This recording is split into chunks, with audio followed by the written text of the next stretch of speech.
мы будзем казаць менавіта пра тое, што ёсць сакральнае, што ўважаецца за сакральнае ў нацыянальнай традыцыі. І, як вы самі разумееце, гэта тое, што вот так вот назваць, акрэсліць, даць дэфініцыю нерэальна. Таму што гэта ўсё выходзіць на межы, за межы рацыянальнага і выходзіць у некае поле сімваляў, культурных кодаў, прадчуванняў, адчуванняў, але гэта тое, што дзеліцца пэўнай групай людзей.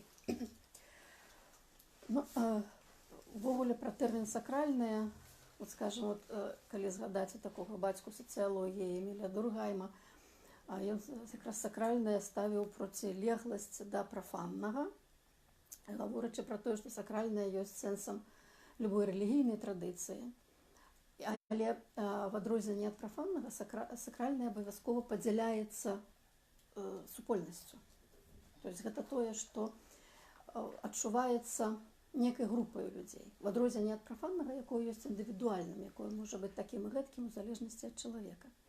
І такім чынам, вот як бы сакральнае тое, што выходзіць у сферы духоўнага, у сферы нематэрыяльнага, у сферы вот чагосьці вельмі важнага і вельмі шанаванага і у большасці выпадкаў аддзеленага ад штодзённага жыцця, аддзеленага і нават табуяванага часта. В адрозненні ад прафаннага, што ёсць у штодзённым жыццём.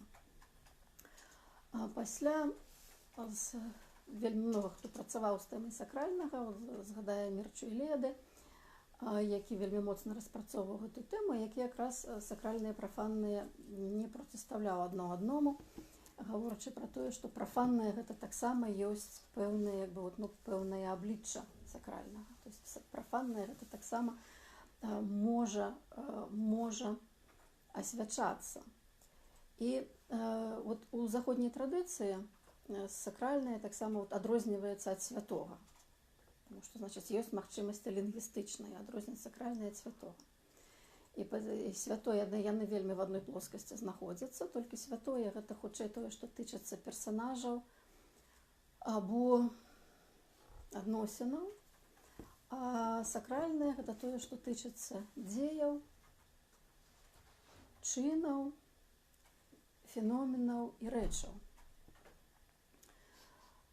У беларускай традыцыі, як зразумела, лацінскія тэрміны не ўжываюцца, і это все патрапляе ў поле святога, на поле святасці. То есть мы будзем казаць як бы і святы чалавек, і святы камень, і святое месца. Значит, это все будзе лінгвістычна дзесьці в адной плоскасці. І сакральнае таксама вельмі моцна пераплятае з паняццем рэлігійнага, але не супадае з ім. Гэта все як одно поле, пра якое ідзе гаворка, але вот калі мы намацаваем тое, што гэта ёсць, это штосьці звязанае, але не толькі з рэлігійнасцю, гэта звязанае, але не толькі са святасцю, гэта звязанае, але не толькі вот з аддзеленасцю ад штодзённага. І па сутнасці гэта тое, што ёсць дзесьці вось у самых глыбінях, вот у самых-самых утоеных глыбінях ідэнтычнасці. Бо калі мы гаворым пра ідэнтычнасць, мы вельмі часта разумеем, што ёсць розныя пласты ідэнтычнасці. І ідэнтычнасць сама па сабе таксама рэч яна можа мяняцца, яна можа трансфармавацца ў залежнасці ад розных фактараў. Вот мы цяпер, напрыклад, гаворачы пра сучасную Беларусь, у межах гутарак беларускага калегіума, у нас такое гучала, што у Беларусі сфармаваная палітычная ідэнтычнасць. Значит, что беларуская ідэнтычнасць звязаная з Рэспублікай Беларусь, з дзяржавай. Памяняюцца абставіны, памяняецца і гэта ідэнтычнасць. Значит, палітычная ідэнтычнасць, яна сапраўды мяняецца. Культурная ідэнтычнасць, яна, відаць, глыбейшая, мацнейшая за палітычную, але яна таксама можа і мяняцца, і сыходзіць, і кудысьці замяняцца адна на другую у залежнасці ад розных гістарычных ці сацыяльных ці іншых фактараў. І от у тым выпадку, калі культурная ідэнтычнасць улучшае ў сябе сферу сакральнага, тады культурная ідэнтычнасць вельмі трывалая. І гэта вельмі цікавая рэч, таму што калі глядзець па сутнасці на ўсе любыя народы з моцнай ідэнтычнасцю, якая паспрабаваць эту ідэнтычнасць раскопваць, то дзесьці ў самых нетрах все роўно будзе знаходзіцца разуменне сакральнага, разуменне святога. Яно пры гэтым дзеліцца вельмі шырокімі групамі людзей, не толькі нацыямі, але нацыянальныя ідэнтычнасці яны базуюцца у тым ліку на нацыянальных культурах, якія улучшаюць сабе сваё індывідуальнае пераламленне разумення сакральнага. Значит, давайте я яшчэ скажу, што вы са мной размаўляеце, калі у вас паўстаюць пытанні там ці вельмі важныя ідэі, то агучвайце, не чакайце канца, бо вы забудзецеся. І вот гэтае разуменне сакральнага у ідэнтычнасцях, яно перажывае тысячагоддзі. То есть уяўляеце сабе, ідэнтычнасці мяняюцца, мяняецца сацыяльная афарбоўка, пазней нацыянальная афарбоўка, ці афарбоўка нацыі, дзяржаўная афарбоўка. Так? Это все мяняецца. І культурная таксама мае там нейкія свае пэўныя варыяцыі, але вот тое, што тычыцца сакральнага, ну, сапраўды праходзіць праз тысячагоддзі. І гэта бадай тое адзінае, што праходзіць праз тысячагоддзі, вот што мы можам, калі цяпер хочам шукаць карані любой сучаснай культуры, і будзем ісці вот у глыбіню, у тыя глыбіні, якія выходзяць глыбока далей за межы таго, што можна назваць гэтай культурай, то есть менавіта это будуць карані гэтай культуры, это все будзе звязана са сферай сакрума. Формы сакральнасці мяняюцца? Формы выраження меняются. Все, и наогул, вот, як я уже сказала, это зноў-таки это тое, что не акрэсліш дакладна. Это дакладна вот не скажешь, что ну вот адсюль дасюль. А зрэшты все, что яны вот сапраўды яны выходзяць вот на ўзроўні культурных кодаў, якія ніколі не фармулююцца. Это тое, что як вот скажем, як і сімвалы, так, это тое, што дзесьці адчуваецца інтуітыўна, пераламляецца, не асэнсоўваецца інтэлектуальна, але інтэлектуальна ніколі не ахопліваецца. Ну, заўсёды па-за межамі таго, што можна сфармуляваць, і тое, што можна дакладна акрэсліць. Вот. І таму оно, безумоўна, мяняецца. Але вот, як бы нейкія асноўныя палажэнні сакральнага, што ўважаецца за сакральнае і што ёсць сакральным, яны сапраўды перажываюць вельмі доўгі час. Ну, прынамсі, калі мы можам казаць пра пісьмовую гісторыю, то якой 5000 гадоў, мы 5000 гадоў мы бачым тое, што застаецца сакральным і пазней. І калі мы гаворым пра Европу, у якой няма 5000 гадоў пісьмовай традыцыі, мы тым не менш таксама можам выйсці ў нейкія досыць глыбінныя пласты еўрапейскіх ідэнтычнасцяў, якія звязаныя менавіта са сферай сакруму. Дазвольце. Наогул, які перыяд вы береце, калі вы размаўляеце? Ніякі, пакуль што ніякі. Пакуль што мы не бярем ніякі перыяд. Таму што што самае важнае, мне здаецца, цяпер, гэта сапраўды не... Вот Ігор сказаў, што шмат уже вельмі напісана там пра традыцыі, так, у тым ліку сакральнай традыцыі. Мы не будзем гэтага рабіць. Мы не будзем спрабаваць сапраўды разбіраць і аналізаваць вот нейкія элементы сакральнага, якія развіваюцца цягам развіцця традыцыі, ці якія застаюцца незменнымі цягам развіцця традыцыі. Для нас самае важнае это менавіта зразумець, што мы можам з гэтым рабіць цяпер. То есть все гэтыя глыбіні, пра якія я кажу, тыя глыбіні, якія сягаюць кудысьці далёка праз тысячагоддзі, якія, безумоўна, вот, скажем, як мы іх будзем называць сёння, людзі там пару тысячаў гадоў таму наўрад ці будуць з гэтым ідэнтыфікавацца. То есть гэта сапраўды будзе штосьці іншае. Але тым не менш, вот гэтыя нейкія формы, нейкія праявы, нейкія з'явы вот гэтага сакрума і застаюцца, яны пераінтэрпрэтоўваюцца рознымі пакаленнямі, яны пераінтэрпрэтоўваюцца рознымі культурамі, і яны пераінтэрпрэтоўваюцца намі цяпер. Галоўныя ж ёсць? Што? Галоўныя ж ёсць? Ёсць. Мы будзем крышку пра гэта будзем казаць. І Прытым важна, скажам, вот у гэтай у спробах гаворкі пра сучаснае разуменне сакральнай традыцыі таксама выйсці за межы рэканструкцыі сакральнай традыцыі. Мы можам займацца рэканструкцыяй, мы можам, напрыклад, спрабаваць рэканструяваць каляндарны цыкл, нават еўрапейскі, там на падставе беларускага каляндарнага цыклу, які мы таксама рэканструюем. Гэта сама па сабе вельмі важная і карысная справа, але яна будзе тычыцца, рэканструкцыя будзе тычыцца чагосьці, што было і чаго няма. Так? Зразумела, так? Рэканструкцыя нейкіх уяўленняў пра свет, нейкіх самых важных, самых глыбокіх, самых такіх вось істотных і тых, што сапраўды лучаць людзей уяўленняў пра свет, калі мы іх рэканструюем, яны гавораць нам толькі пра штосьці, што ўжо адбылося, пра тое, што штосьці мы ўжо страцілі. Значыць, рэканструяваць мы ўсё роўна будзем. Мы без гэтага мы нікуды не дзенемся, таму што калі мы сапраўды прасочваем сакральную традыцыю, мы мусім яе пэўным чынам рэканструяваць. Але рэканструюючы, мы яе фактычна канструюем наново. То есть мы яе не проста інтэрпрэтуем, мы яе канструюем. Вот скажем, яна будзе, калі яна канструяваная, яна не будзе жывая, альбо не абавязкова будзе жывая. Вот у нас, скажем, беларускія прыклады апошняга часу, спробы рэканструяваць і ажывіць некую традыцыйную рэлігію дахрысціянскую. Так, вот такие тое, што па ўсёй Европе была эта вялікая хваля канца 20-го стагоддзя, там неапаганскія культы, штосьці вот такого плану. Так? Яны, згадваючы Дуркгайма, індывідуальна это спрацоўвае, на супольна гэта не спрацоўвае. Ці, напрыклад, взяць штосьці з гэтых традыцый і пачаць яе ажыўляць наново, напрыклад, гісторыя дажынак беларускіх.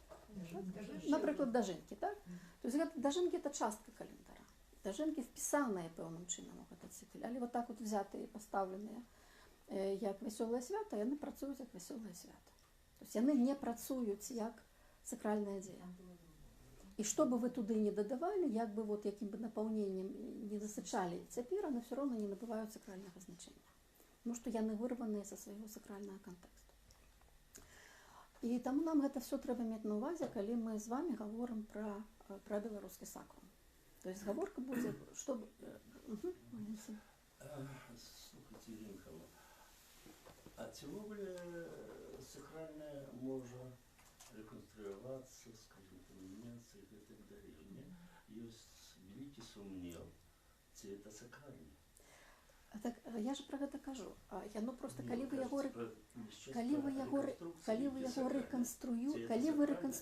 рэканструюеце нейкія традыцыі, калі вы рэканструюеце абрады і калі вы рэканструюеце ўяўленне пра свет, то есть вы пра іх напішаце, што ўяўленні пра свет былі такія, абрады былі такія, яны мелі такое значэнне. Яно не стане часткаю гэтага адчування сакруму ў цяперашнім часе. Таму як бы рэканструяваць гэта все можна. Рэканструяваць уяўленне пра сакральнае, але рэканструяваць сакральнае немагчыма. Калі вы гэта маеце на ўвазе. Гэта немагчыма, таму што сакральнае это менавіта тое, што жывое, што пражывае вот гэтыя все часы, все слаі, все праходзіць праз усе перыпетыі лёсаў, гісторыяў і народаперамяшчэнняў і застаецца сакральна.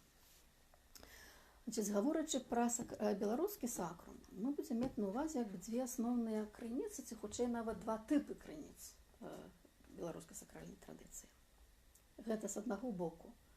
Гэта даўныя касмаганічныя ўяўленні, якія адбіліся ў беларускім каляндарным цыкле, які вельмі добра зафіксаваны ў беларускім фальклоры, в адрозненне ад еўрапейскага фальклору, напрыклад. Это сапраўды это цалкам унікальная беларуская рэч. Это з аднаго боку, і мы можам глядзець, як гэтыя касмаганічныя ўяўленні пражываюць праз свой час, як яны фармуюць поле сакральнага сёння. То есть тыя ўяўленні, якія застаюцца сакральнымі цяпер. Іх многа. А з другога боку, гэта будзе тычыцца, зрэшты, не толькі беларускай, это будзе тычыцца увогуле любой традыцыі, то есть яна будзе жывіцца нейкімі вот гэтымі вельмі даўнымі касмаганічнымі ўяўленнямі з аднаго боку, і з другога боку арганізаванымі рэлігіямі, якія дамінантныя на гэтай тэрыторыі і якія звычайна пазнейшыя за гэтыя касмаганічныя ўяўленні. То есть, гаворачы пра беларускую традыцыю, то найперш будзе хрысціянская традыцыя, але так як ўжо ад 14 стагоддзя на землях Беларусі суіснуюць хрысціянства у ўсходнім і заходнім выглядзе юдаізм і іслам, павінна, яны таксама ўплываюць на беларускі сакрал.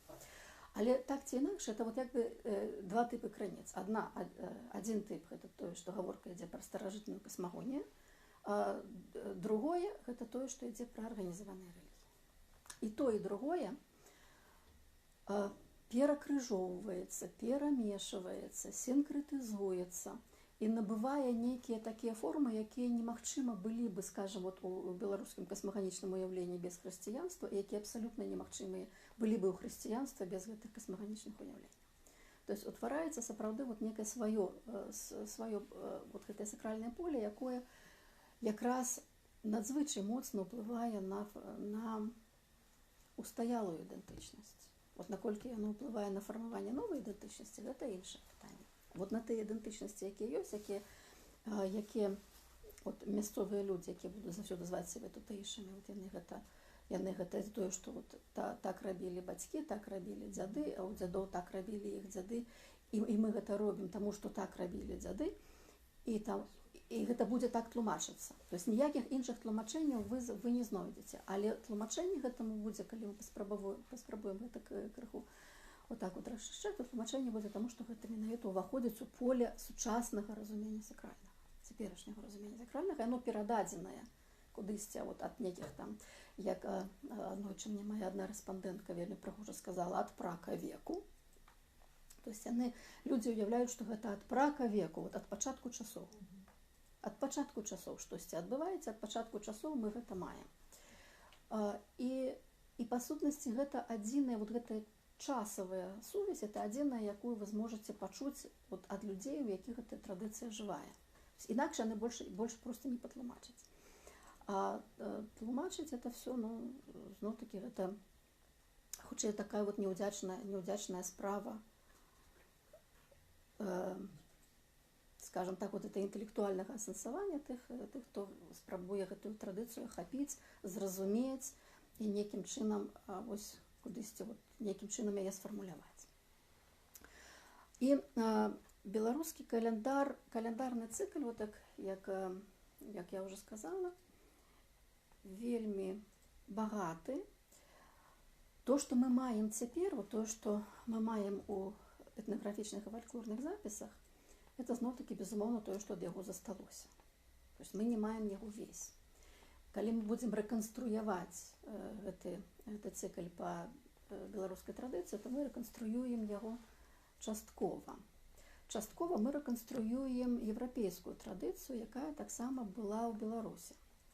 Яна таксама, вот это цяпер вельмі актыўна робяцца гэтыя спробы рэканструяваць вот гэты, то, што называецца каляндарны цыкл. Чаму каляндарны цыкл – это самая важная частка касмаганічных уяўленняў? Таму што каляндарны цыкл уваходзіць, па суті, вот гэтае кола часу, якое адначасова мае ў сабе стварэнне, існаванне, разбурэнне і новае стварэнне свету і нараджэнне, жыццё, смерць і ўваскрошэнне чалавека. То есть гэта тое, што ў календарным цыкле заўсёды ёсць макракосм і мікракосм, заўсёды ёсць касмалагічныя і антрапалагічныя вымярэнні. І менавіта ў гэтых двух вымярэннях, макра-мікракасмічных альбо касмалагічных і антрапалагічных, альбо соцыоантрапалагічных, калі хочаце, так?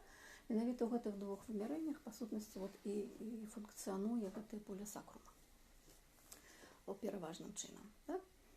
І у еўрапейскай традыцыі каляндарны цыкл дзеліцца, вот як цяпер гэта, на маю думку, спрошчана. Пішуць, каляндарны цыкл дзеліцца на 8 частак, як бы 8 пунктаў гэтага цыкла. 4 асноўныя пункты салярнага года, это значыцца, пра што ідзе гаворка.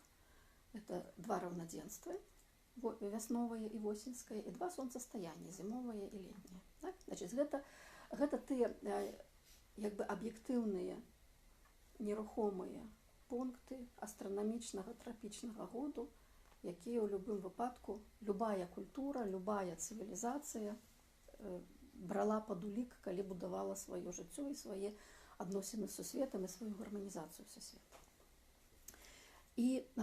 Але так як большасць народаў свету і большасць народаў Европы аперавала не салярным, а лунесалярным календаром, лунесалярным цыклам, то значыць накладала на салярны цикл, то есть на рух сонца, лунарны цикл, это значит рух месяца. Так? І календар атрымліваў пэўнае змешанае гучанне.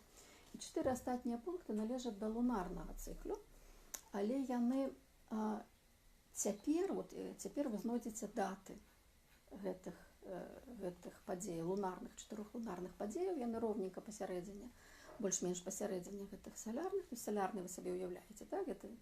Гэта 25-го, умоўна кажучы, так? 25 снежня, 21 сакавіка, 24-го, там ці 23-го чэрвеня і 21 верасня, так? Значыць, это больш-менш гэта тое, што фіксуе такі нерухомы канстантавы крыж году, так?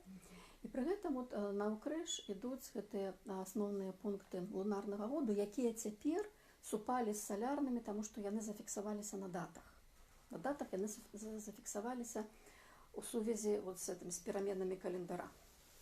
Так, з календарнымі зменамі, з тымі, што мы ўвогуле все перайшлі на грыгарыянскі, калі хочаце, календар, але на юліанскі это была тая самая ідэя все роўна, але на календар, які адмяняе салярныя лунарныя календары, і грамадзянскія яны вельмі часта распадаліся ў розных традыцыях, а проста в адзін цельны календар, які адпавядае максімальна дакладна, як тая культура сабе ўяўляе руху сонца. І гэта, значыць, это будуць пункты, скуль пачнем, 2 лістапада, тое, што у нас называюць восеньскія дзяды, 2 лютага грамніцы, значыць, пачатак траўня, май, які ў нас маявалі, так, і пачатак жніўня, калі 2 жніўня, пероніца у нас, у нашай традыцыі пероніца. Гэтыя святы былі, лунарны цыкл не быў дакладна па датах. Напрыклад, калі гаворка ідзе пра дзяды, дзяды не 2 лістапада, а дзяды 17-го дня 2 месяца пасля вясновага раўнадзенства. Дакладна. 17-й дзень 2 месяца. І яны все так будуць. Значыць, ужо гэтыя, калі календар супадае, календар салярны супадае з календаром дзяржаўным, які супадае з календаром рэлігійным, тады все это спрашчаецца, все робіцца, все это шматстайнасць календарная ператвараецца ў адзін цельны календар, адпаведна, ён выбірае сабе даты. І такім чынам ёсць, па сутнасці, 3 вясновыя пункты асноўныя еўрапейскага цыклу. І я ўжо да вясны перайшла, так? Значыць, я кажу, што проста вы сабе ўяўлялі календар. Кожныя гэтыя святы, я зараз вярнуся да вясны, але дагавару пра календар, пра тое, што кожнае з гэтых святаў мае велізарны суплёт гэтых сакральных сэнсаў. Гэта звязана альбо з жыццём і смерцю, альбо з перамогаю святла і паразаю цемры, альбо з адносінамі святла і цемры. Гэта адносіны боскі і чалавечы, гэта адносіны паміж светам боскім і светам чалавечым. Кожны з гэтых пунктаў календара так ці інакш з гэтым звязаны. То есть ён звязаны з гэтымі самымі асноўнымі паняццямі, якія якраз ствараюць гэтае сакральнае поле. І калі мы гаворым пра беларускую традыцыю, сёння будзем гаварыць нават не пра всю вясну, а толькі пра частку, то мы назіраем такую рэч, што беларуская вясновая традыцыя, калі проста пра вясновую казаць, яна нашмат большая, чым гэтыя асноўныя пункты. То есть вясновых пунктаў беларускага цыклу нашмат больш. Іх насамрэч вельмі многа. Пачынаем ад гукання вясны якое не фіксаванае па даце. Так? Значыць, калі яно не фіксаванае па даце, і яно ніколі не зафіксавалася ў даце, адзінае, што яно да 25 сакавіка, не пазней, так? 51-го, гаворыць можа казаць нам пра тое, што зноў-такі это было некае лунісалярнае, ці хутчэй лунарнае некае свята. Так? Пачынаючы, і там і розных прысвяткаў, там кшталту саракоў, масленіцы, якая канкрэтна ёсць, якая зноў ёсць у старых уяўленнях святам вясны, так? І прыходу вясны, і ў хрысціянскіх уяўленнях пачаткам Вялікага посту, святам перад пачаткам Вялікага посту. Тады мы маем, праскокваем вот гэты самы галоўны салярны пункт раўнадзенства. Вот чаму мы яго праскокаем, мы паспрабуем якраз сёння пагаварыць. І Вялікдзень і Юр'я, яны альбо адно з іх раней, альбо другое з іх раней, у залежнасці ад таго, калі рухомы Вялікдзень ідзе. Ну і там вот і той самы май, і ажно, такое вось унікальнае свята пахавання стралы. Ну і да вот такіх уже амаль летніх, да сёмухі і русалак, так, якія там уже могуць пераходзіць у летні цыкл. То есть сапраўды просто з той, што я сходу назвала, так, падумаўшы, мы іх назовем яшчэ больш. І чаму іх так много, можна сказаць толькі таму, што сапраўды традыцыя гэта захавала. І яшчэ у Беларусі, колькі там той Беларусі, нібыта, так, але гэтыя святы, далёка не все з іх універсальныя для Беларусі. То есть яны універсальныя для нейкіх пэўных, досыць, хай сабе вялікіх, але лакальнасцяў у Беларусі. Але яны на тэрыторыі Беларусі ёсць, і некаторыя з іх за тэрыторыю Беларусі ці за этнічную тэрыторыю Беларусі яны не выходзяць, як той самае пахаванне стралы, напрыклад. Ну і плюс, конечно, там вот Вялікдзень там яшчэ ускладняецца валачобніцтвам. Да? Таксама такая вельмі цікавая традыцыя. Вот, і пры гэтым, вот, это то, што тычыцца вясны. А паглядзіце там на традыцыйную беларускую восень, яе проста няма. Так, ёсць вот вясновае раўнадзенства, зразумела, што яно перайшло ў Вялікдзень па сваёй сутнасці. Восеньскае раўнадзенства ў бліжэйшае свята ўзвышэння крыжа, якое 14 верасня, так? І яно у беларускай традыцыі ператвараецца ва ўзвіжанне, калі гэтыя вужы паўзуць у зімовы вырай. І, ну, зрэшты, вот вельмі мала, так? Вот мы бачым, як бы, вот зіма, позняя восень ёсць дзяды, і зіма ёсць каляды і падрыхтоўка да калядаў, так? Вясна вот такая вот багатая, тады вот таксама ёсць троху святаў летніх, калі пасля русальных всіх лічыць, там, скажем, вот апроч купальных, это там, ну, так, троху Петроўка, это, конечно, і тая самая Перуніца, так? То есть святы размеркаваныя вельмі нераўнамерна па календары. Мы зараз пра гэта казаць не будзем, таму што гэта ўвогуле абсалютна асобная тэма, і калі мы в яе увойдзем, то я, прынамсі, з яе не выйду. Таму мы яе проста цяпер пакінем, гэтую тэму. Але проста вот майце на ўвазе, што вясна у Беларусі захаваліся ў запісах беларускіх вясновых святаў нашмат больш, чым в астатняй Европе. І традыцыя вот сапраўды была нейкая вельмі развітая. Значыць, як яно было, і кажу, мы пакуль што гэта пакінем. І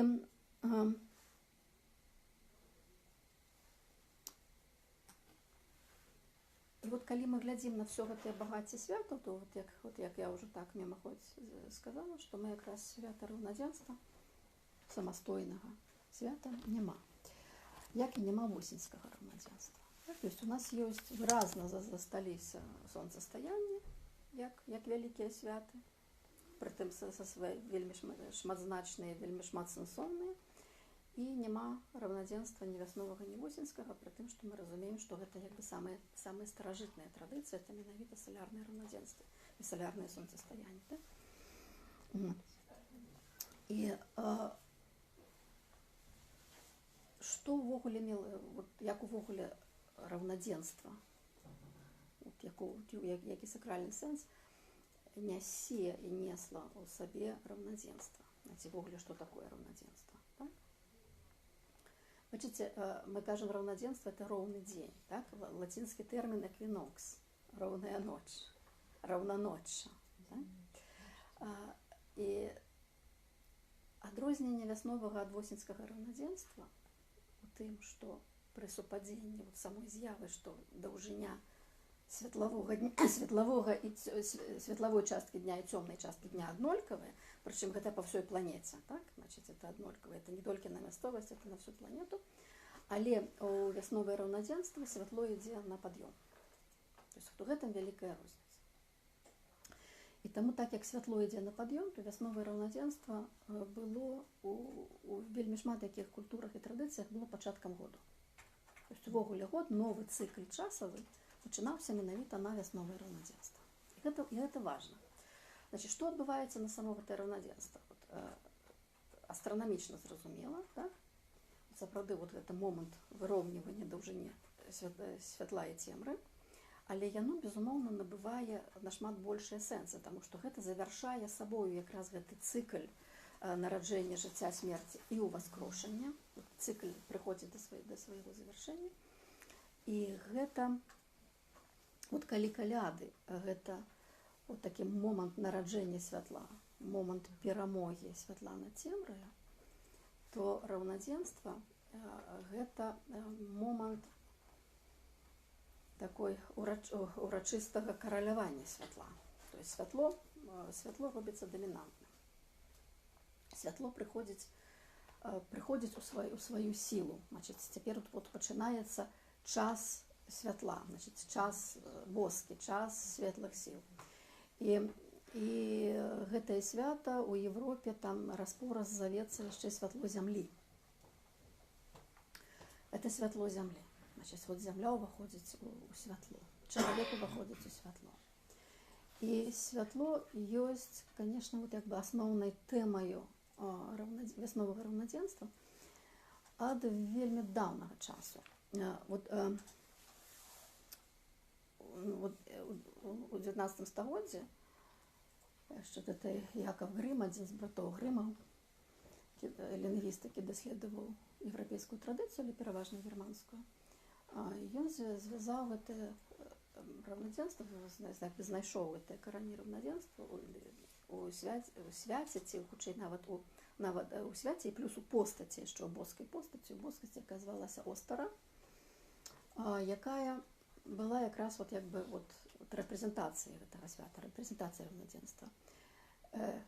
Эстер у іншых германскіх традыцыях, в прынцыпе, адкуль паходзіць сучаснае ангельскае слова «іста» для Вялікадня. Значит, глядзіце, тут адразу ужо адным словом хрысціянскі Вялікдзень. Па-ангельску называецца «іста», а «іста» – гэта свята раўнадзенства. То есть в адным слове, праз все таксама нейкія змены і скрыжаванні лёсаў, і гісторыю, і рэлігійных і сакральных традыцыяў, свята нясе тое самае імя.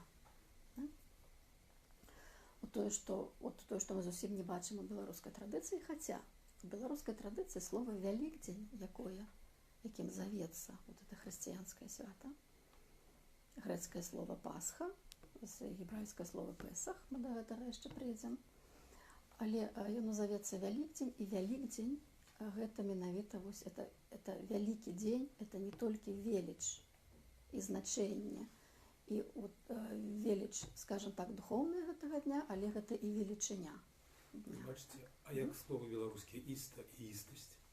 Нет, это іншае. Гэта слово, як это «істар», «остара», это тое, што хутчэй за ўсё звязана з яшчэ індаеўрапейскім словам для ўсходу. Это ж оно зусім па-іншаму пішацца.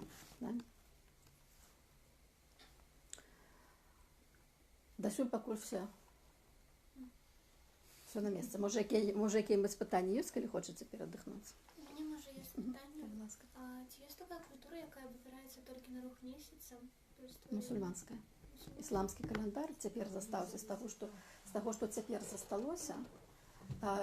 Лунарны каляндар толькі ісламскі. астатнія все лунісалярныя альбо салярныя. Так.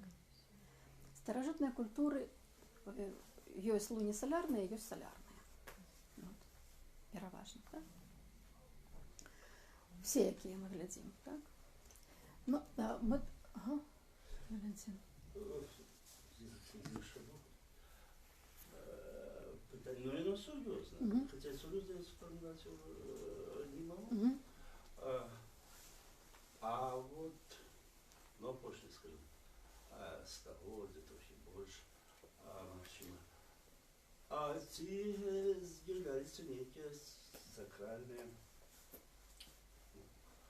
объемы, скажем так, внутри разных культур, а ты больше, это уже сусветная культура, что-нибудь. Ну, окромя доллара, конечно, сакральная Знаете, ці вещь. приходять новыя сакральныя Да, традыцыі. то есть ці Ну, працягваецца Добра, мы сакральная, пра гэта потым... поле сакральнасці, ці Так. застаецца, ці яно ўжо просто высохло, Добра, всё, давайте, і калі ніхто пытанне не кажа. паўстала, давайте паспрабуем так каротка, але на гэтым не затрымлівацца, так, і вернемся ў вясну.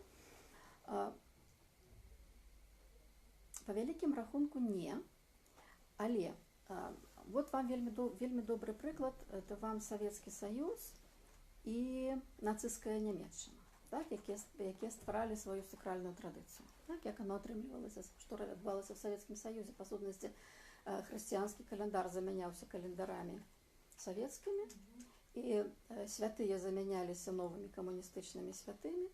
І гэта нават это вельмі прыгожа ў беларускай літаратуры это адлюстравана. Але гэта была такая, ну, спроба замяніць адну сакральную традыцыю другой. Штучна гэта ніколі не атрымліваецца, так? І в нацысцкай Нямецчыне таксама стваралася свая вот гэтая такая квазіарыйская, там была квазірэлігійная, быў савецкі календар, і была такая квазіарыйская нямецкая традыцыя, якая таксама не прышчапілася. То есть прышчапіць, вот, прыдумаць і зрабіць сакральную традыцыю немагчыма. Великая французская революция таксама спрабавала ввести новый календарь. Ввогуле, французская рэвалюцыя это вельмі добры Калі прыклад, браць тому вялікі што перыяд, например, 2000 гадоў як хрысціянства, вот, а про хрысціянства я же і кажу, што хрысціянства, ну так это ж нязменнае, это ж не вечнае. я кажу про 1000 гадоў, так?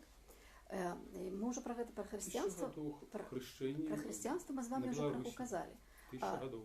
Глядзіце, з хрысціянствам, хрысціянства, калі прыходзіць на еўрапейскія землі, яно, зрэшты яшчэ на еўрапейскія, пачынаючы ад Рыма, а за Рымам потым на астатнія еўрапейскія землі, хрысціянства вельмі шмат у чым адаптоўваецца і прыстасоўваецца да мясцовых сакральных традыцый. Хутчэй мясцовых, там яшчэ этнічныя лепш не казаць, так? Пра нацыянальны там гаворка не ідзе. Вельмі шмат у чым адаптоўваецца. Таму што сам па сабе хрысціянскі календар вельмі моцна перагукваецца з касмалагічным календаром салярнага і лунісалярнага цыкла. Ну гэта зноў такі асобная тэма. Гэта таксама вельмі вялікая тэма, мы пабачым, можа, яна па ходзе ў нас паўстане. Вот. Так что вот это я хочу вернуться до французской революции. Вот, коли были, Валентина, ты скажу фразу. Я просто, а что, сакральное только связано с календарами? А я вот же уже сказала. Сакральное база календару. Я уже пропустил. Пропустили. Пропустили. Календаром мы называем космагонічнае ўяўленне. Под календаром мы маем на ўвазе не толькі кругабег часу, а і кругабег впісанасці чалавека ў сусвет. Мы маем на ўвазе стварэнне свету. Хто, калі, чаму і навошта сусвет стварыў. Гэта як бы базавая сфера сакральнага. Як стварэнне развіваецца і функцыянуе, і вот, хто в этом кіруе, таксама базавая сфера сакральнага. Пытанне жыцця і смерці, што ёсць жыццё, што ёсць смерць, і ці смерць гэта ёсць антыпод жыцця, ці вот, скажем, што робіцца жыццём пасля смерці, гэта таксама сфера сакральнага. І асноўная сфера сакральнага это сфера боскага. То есть 7 цудоў свету гэта не могуць быць сакральнымі? Нет, цуды это не сакрум, так? Не абавязкова. 7 цудоў свету гэта культурны феномен. гэта не сакральны феномен. Ён можа, але ну зрэшты, як сакральныя феномены, культурныя феномены могуць сакралізавацца і сакральныя дэсакралізавацца. Гэта цалкам гэтыя у два бакі гэты рух можа ісці. От, але правда, от, былі спробы валюнтарыйскія такія вось вельмі сур'ёзныя, гэтыя вот скінуць гэты нейкі сакральны свет і замяніць яго чымсьці іншым, ніводная з іх не вытрывала. То есть яны не вытрымліваюць. Таму што вот это тое, што я казала на самага пачатку, вот, дзе палягае сфера сакральнага, дзе палягае ў самых глыбінях ідэнтычнасці. Пытанне, ад чаго не вытрымліваюць? Гэта тэрмін, гэта перыяд, ці гэта воля чыясьці? Якія прычыны? Бачыце, як нельга, напрыклад, прыдумаць тое, што усталяванае і тое, што сталася часткай ідэнтычнасці. Нельга, напрыклад, прыдумаць мову. Скажыце, калі хрысціянства гэта прыдуманае ці воля? Хрысціянства, а не воля, а не прыдуманае, і воля, і прыдуманае, хрысціянства все разам. Мы зараз да хрысціянскага пласту крыху дойдзем з вами, так? Хрысціянства это вельмі складанае пытанне, і давайте мы просто вот паходзім. Просто я кажу пра перыяд, калі сказаў. Хрысціянства 2000 гадоў, а савецкая і тая ж нямецкая десяткі гадоў. Правильно, і яны скончыліся. Перыяд жыцця яны скончыліся. Одно, вот как бы рождение, смерть, там, вот этот цикл, он же одноликовый у всех людей, так? Все мы народились и погром, и год он такие одноликовые, там, весна, зима, лето, ну, цикл-то один на всех. Не совсем. А сакральное, оно отрывается, ну, одно на всех повинно быть.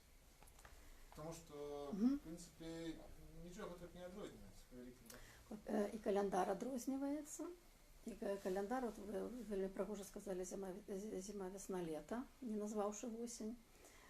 Год можа быць падзелены на 4 часткі, можа быць падзелены на 3 часткі, і можа быць падзелены зусім не па салярных пунктах. Это можа быць егіпецкі год, які падзелены на 3 роўныя часткі, якія звязаныя з паводкай нільскай штогадовыя. То есть там як бы іншыя рэчы ёсць. І нільская паводка таксама пэўным чынам сакралізуецца. Разуменне, як бы, я так скажу, тэма агульная, развіццё тэмы, фармуляванне тэмы, інтэрпрэтацыя тэмы розная. Не адно на ўсіх людзей. То, как говорится, где живем, такая сакральность? Конечно. Где живем? Конечно, сакральнасць не дадзеная нам, ведаеце, ад нараджэння, як факт чалавечага існавання. Сакральнасць это факт чалавечага спольнага існавання. Это факт, адзін з фактараў прыналежнасці да пэўнай супольнаснай ідэнтычнасці. Не абавязкова мясцовасці.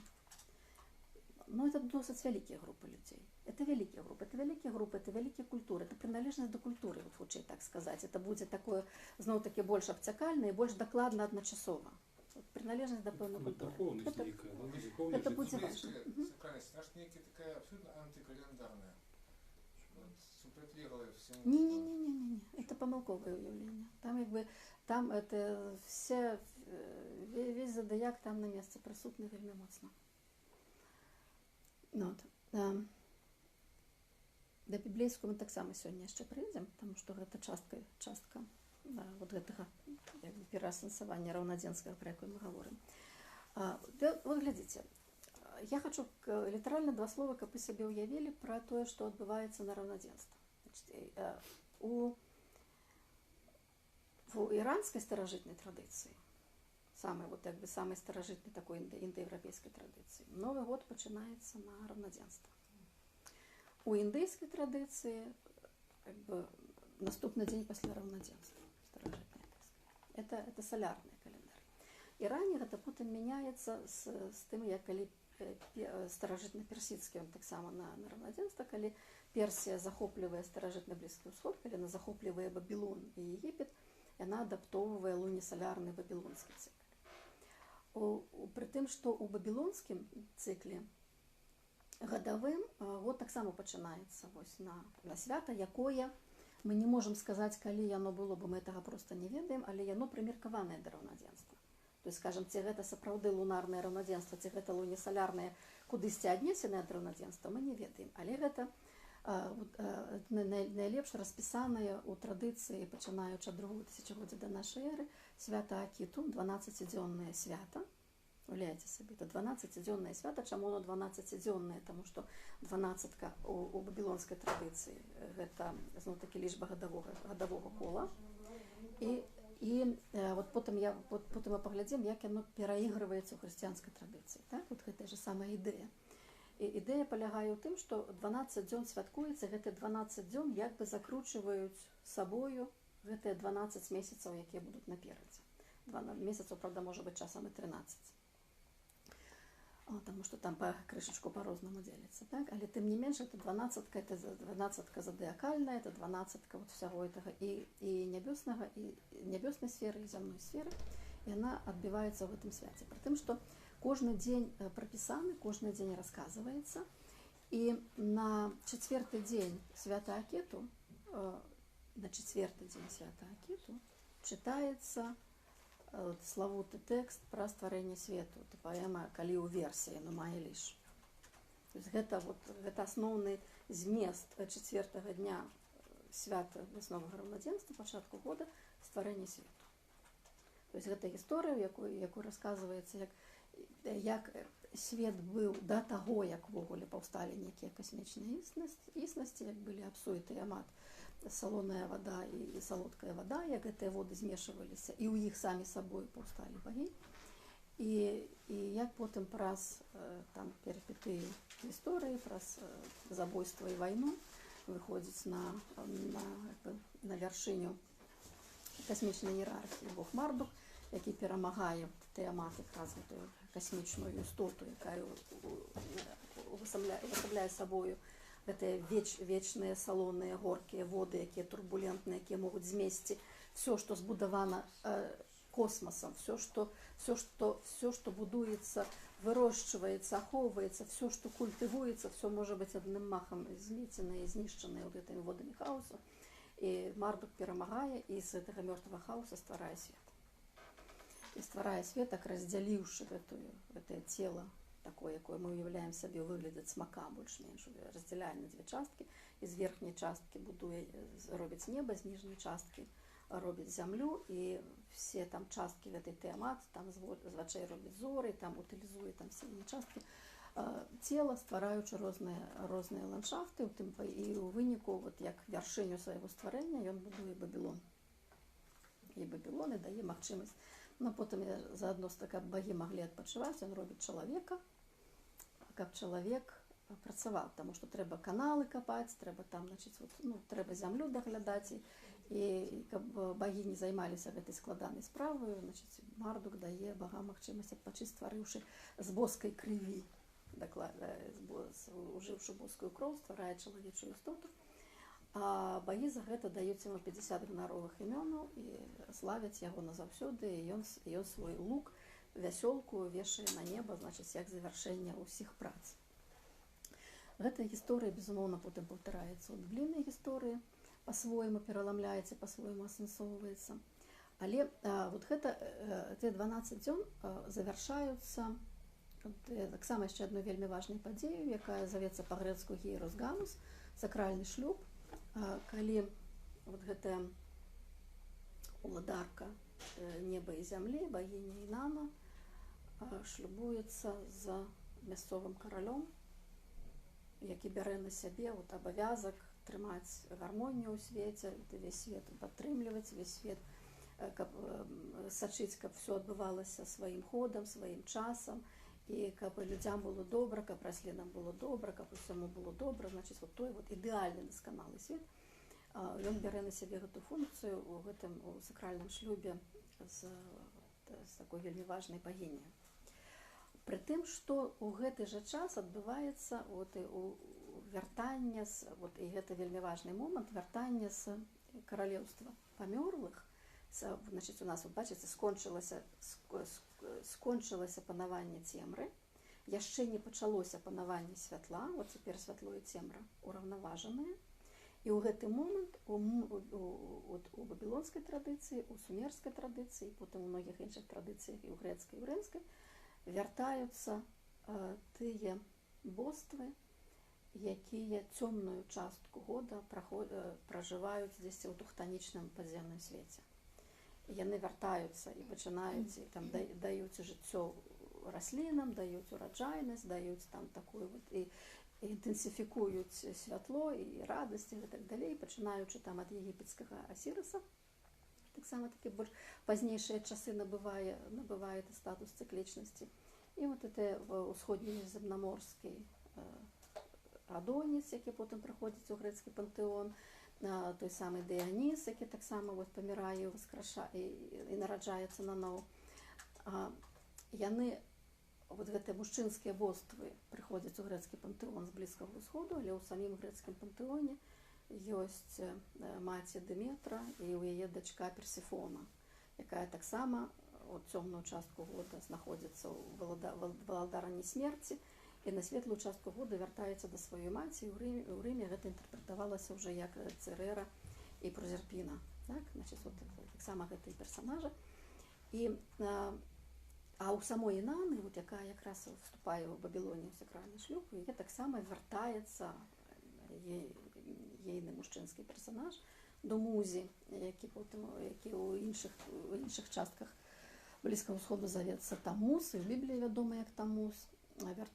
Музі застаўся ў каралевстве памёрлых менавіта з тым, каб Інана магла круглы год гарманізаваць гэты свет, а ён вяртаецца да яе толькі на светлую частку года, а на цёмную частку года сыходзіць зноў у падзем'е і застаецца вот з цёмным двайніком Інаны, уладаркай цёмнага свету і Решкігал. І вот гэта таксама это все тое, што адбываецца на вясновае раўнадзенства. Значыцца, вот гэтыя тыя сілы зямлі, сілы ўрадлівасці, сілы дабрабыту вяртаюцца. То есть яны не прыходзяць наноў. Тыя багі, якія памёрлі, яны ўваскарсаюць. А тыя, што паміраюць, яны перараджаюцца, тыя, што сыходзяць у падзем'е, яны вяртаюцца з падзем'я. І такім чынам сімвалам увогуле як бы асноўнай ідэяй раўнадзенства ёсць менавіта вот гэта ўваскрошанне. Нараджэнне наноў, новае жыццё, новая сіла. І рэчыўным сімвалам не ведаем, з якой старажытнасці, але ведаем, што пашыранае практычна амаль ва ўсіх культурах ёсць яйка, фарбаваная яйка. От як беларусы фарбавалі яйка, які колер? Ён не чырвоны.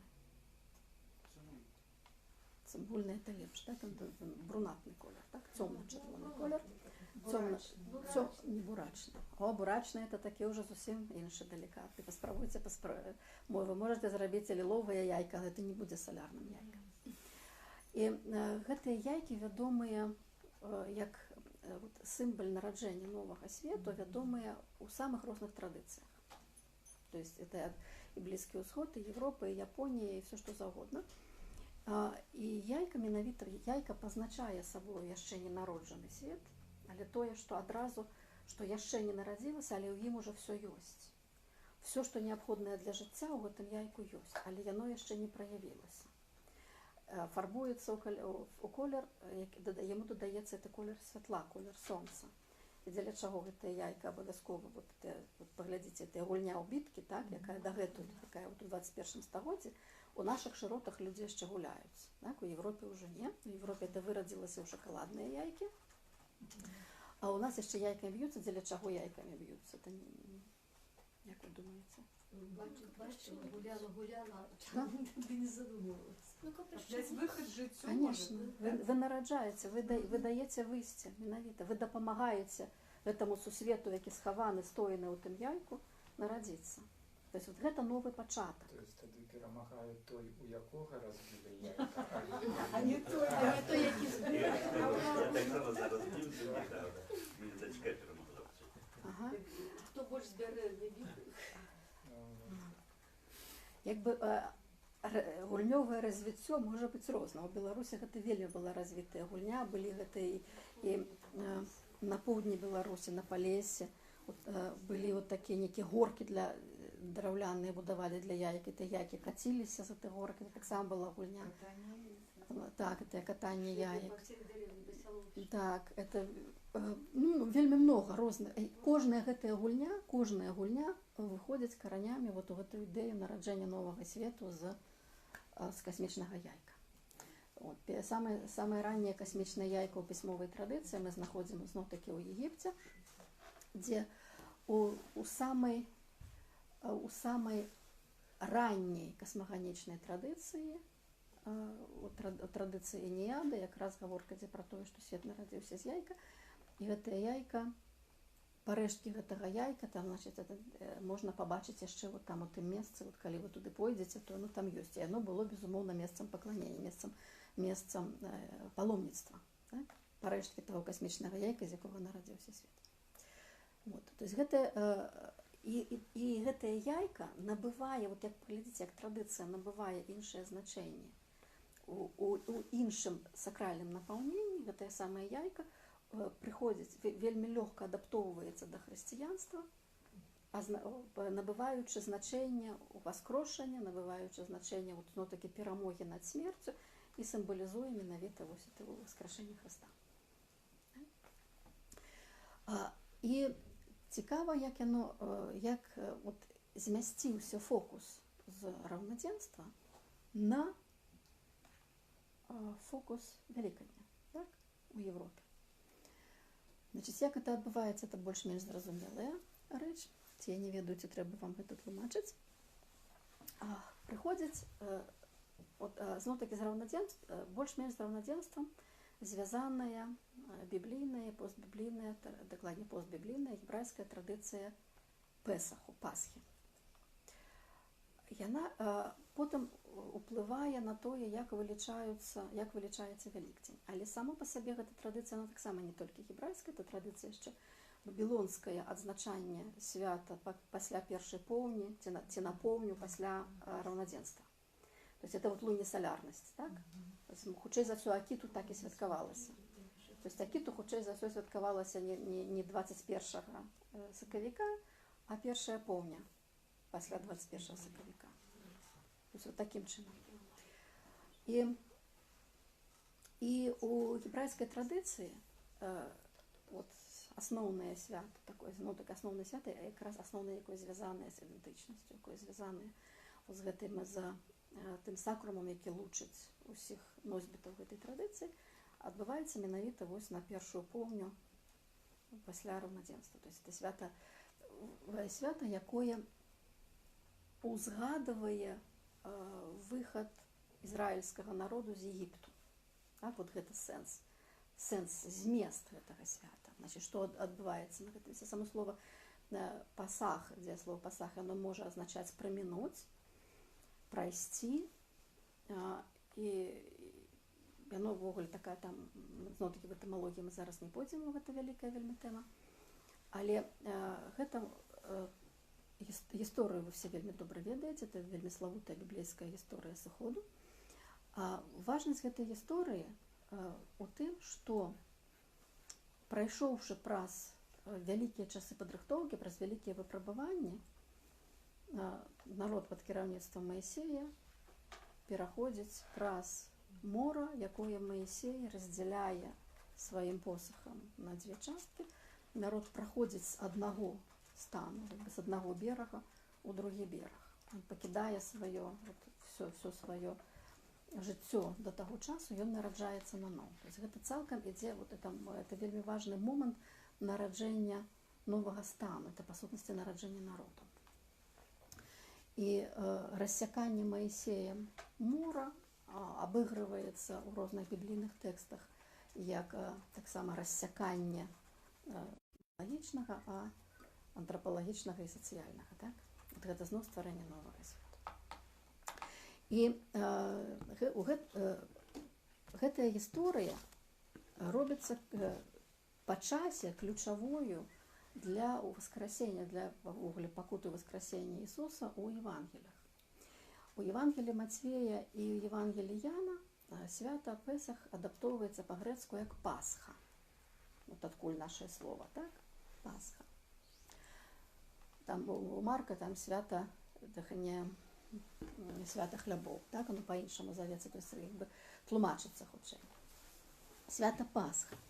І на Пасху Ісус прыходзіць у Іерусалім, якраз адбываецца апошняя вячэра, арэшт, здзекі, пакуты, выпрабаванні і смерць, крыжовая смерць і пахаванне. Все это адбываецца у гэтым часе. І такім чынам Христос,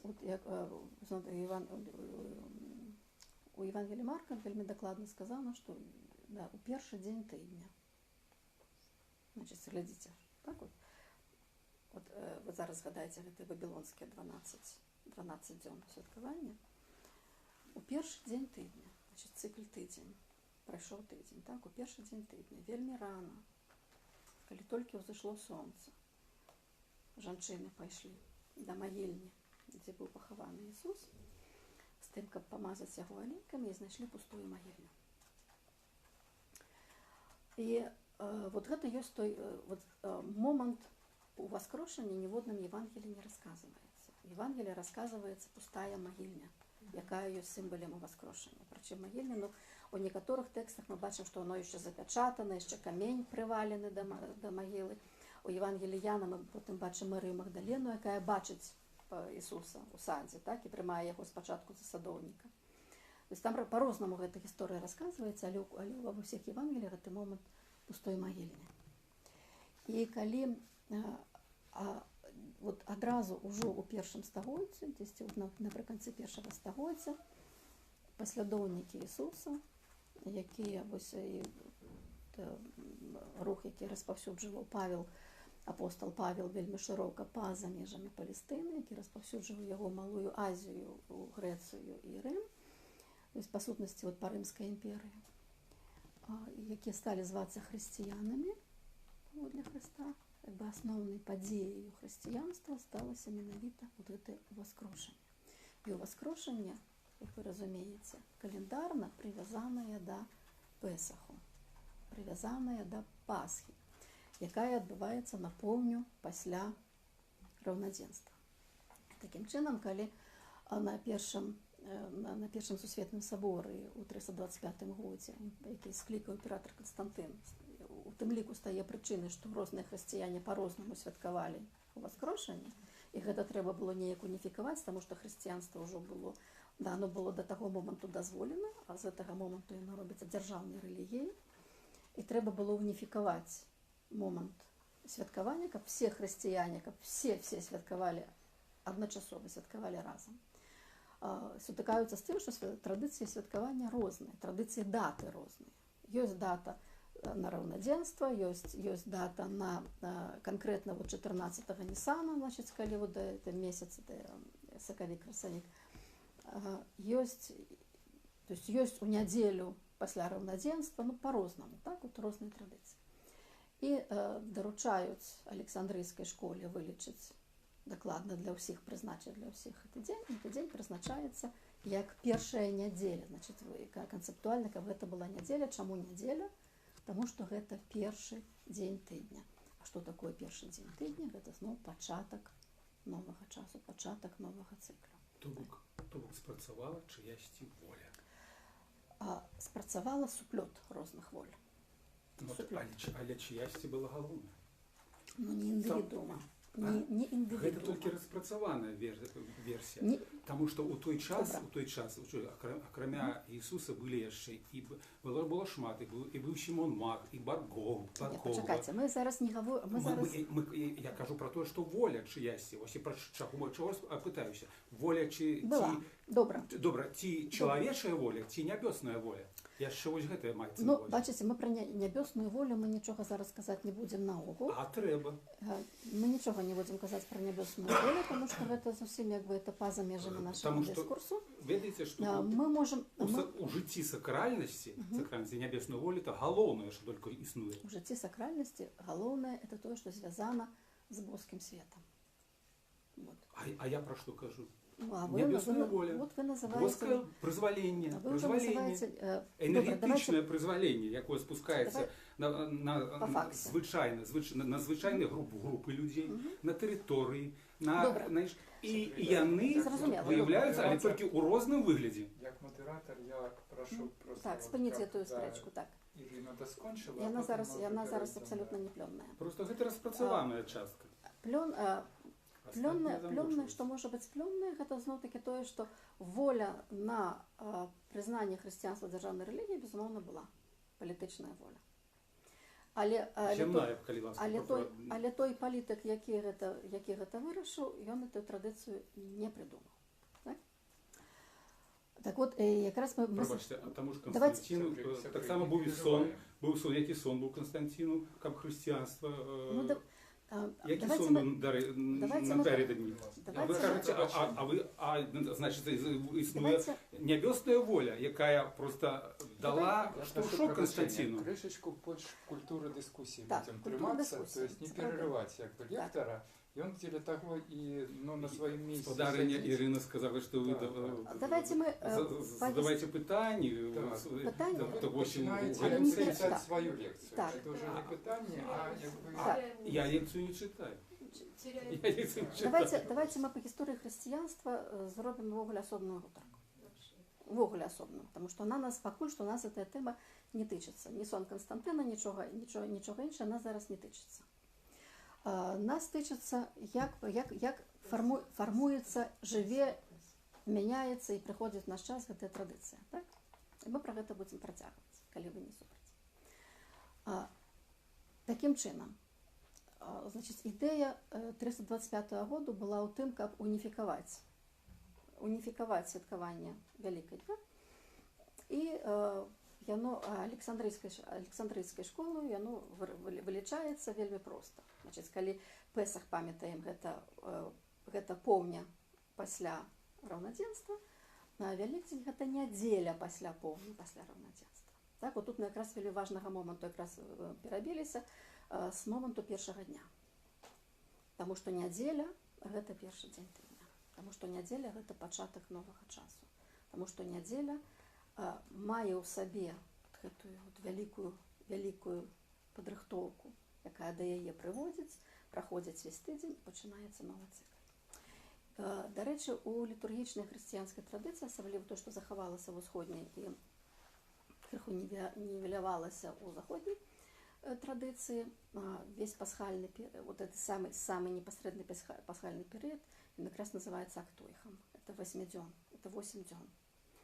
І, значыць, это 8, чаму 8 дзён? Таму што, зноў-такі, это 7 дзён тыдня, і 8 дзень – это дзень новага часу. То есть 7 дзень завяршае свет, завяршае час, завяршае вот это кола стварэння. 8 дзень размыкае яго на новы. 8 дзень распачынае новую гісторыю. І такім чынам святкаванне Вялікадня у нядзелю, у першы дзень тыдня, было ключавым. Далей зноў пра эту розніцу календароў, як яны распаліся на дзве традыцыі, мы гаварыць не будзем, бо гэта будзе вельмі вялікая тэма, мы з яе можам з вами абсалютна збіцца.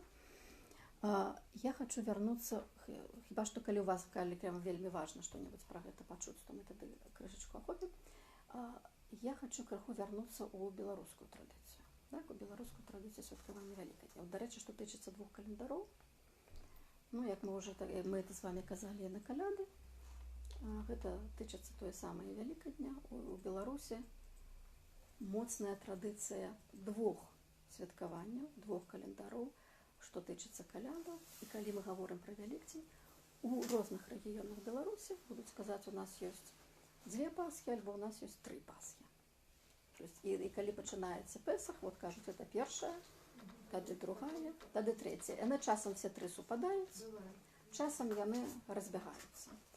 Григоріанская і юліанская разбягаюцца максимум на 5 тыдняў. Вот это максимум является, это 5 тыдняў.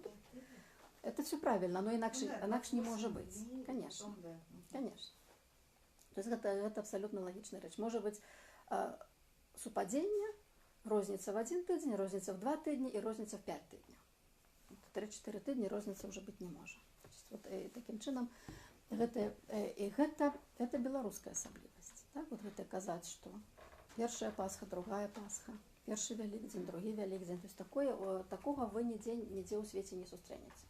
У кожнай традыцыі ёсць адна дамінантная рэлігійная традыцыя, і паводле гэтай рэлігіі могуць быць там іншыя святкаваць сабе іншыя групы, але яны не належаць да гэтай, скажем, да тытульнай групы, якая нясе в сабе аснову мясцовай ідэнтычнасці. А вот гэта, каб бачыць, што першая Пасха, другая Пасха, альбо першая, другая і трэцяя, гэта беларускі аспект, так бы мовіць, разумення гэтага свята. То есть Беларусі разумеецца, зноў-такі вот гэтая разбежка ідзе ад 16 стагоддзя, а не ад 14-го, а 16 стагоддзя ад прыняцця грыгарыянскага календара, які, дарэчы, якраз вось нашыя землі прымаюць у 1582 годзе, у самы першы год, у якім грыгарыянскі календар быў прапанаваны. Ну, бачыце, прынялі самымі першымі, а цяпер у 21 стагоддзі маем цягнем гэта все розныя календары. Ну, гэта зноў іншыя гісторыі. Яны, безумоўна, тычацца ідэнтычнасці, але яны не тычацца сферы сакруму. Таму мы іх пакуль што пакінем. І я хочу яшчэ пару словаў сказаць пра адну маленькую тэму, адну кроху большую, і будзем завяршаць. Маленькая тэма — это як у Беларусі яшчэ як фармуюцца велікодныя легенды. То есть ёсць цэлы гэты, ёсць свая традыцыя святкавання Вялікадня, яна не вельмі моцна, скажем, адрозніваецца ад суседніх традыцый святкавання Вялікадня, апроч валачобніцтва. То есть у пэўных, гэта далёка не па ўсёй Беларусі, але ёсць гэтая традыцыя валачобніцтва, традыцыя калядавання пашыраная вельмі моцна. То есть хадзіць ад хаты да хаты і выконваць якраз гэты адпаведныя тэксты, яна ёсць. На Вялікдзень гэта традыцыя ў частцы Беларусі таксама ёсць, і яна, не ведаю, наколькі там цяпер валачобнікі яшчэ ходзяць, я не магу сказаць, не ўяўляю, але гэта тая самая традыцыя ісці і гэта распавядаць, эта ідэя, у чым палягае, у тым, як ісці, распавядаць усім пра гэтую важную з'яву, несці з сабою гэтае вялікае свята. Значыць, яны ідуць валачобнікі ад хаты да хаты і спяваюць пра тое, што Хрыстос уваскрос. А за гэта, гаспадары хаты ім штосьці даюць, аддаючы таксама, як бы аддаючы штосьці тым, хто расказвае пра новы свет, пра ўваскрошанне Хрыста, яны гэтым таксама далучаюцца да гэтага новага стварэння, на сваё штосьці ў гэты новы час даюць. Таму абсалютна нерэальна было валачобнікам альбо калядоўшчыкам нічога не даць. Не даўшы, вы выкідаеце з сябе з гэтага новага цыклю, які вы цяпер пачынаеце. Даць это было абавязкова. У Максіма Танка там у вершы ёсць. Таксама іду валачобнікам, я па зямлі, вясна красна на ўвесь свет.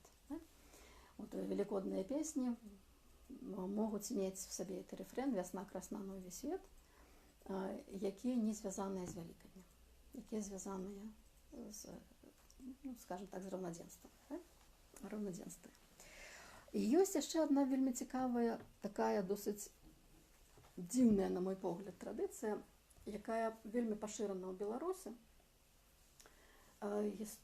Легенда, адна з самых пашыраных легенд, это легенда пра чалавека, які не святкаваў Вялікдзень, ці пра людзей, якія не святкавалі Вялікдзень.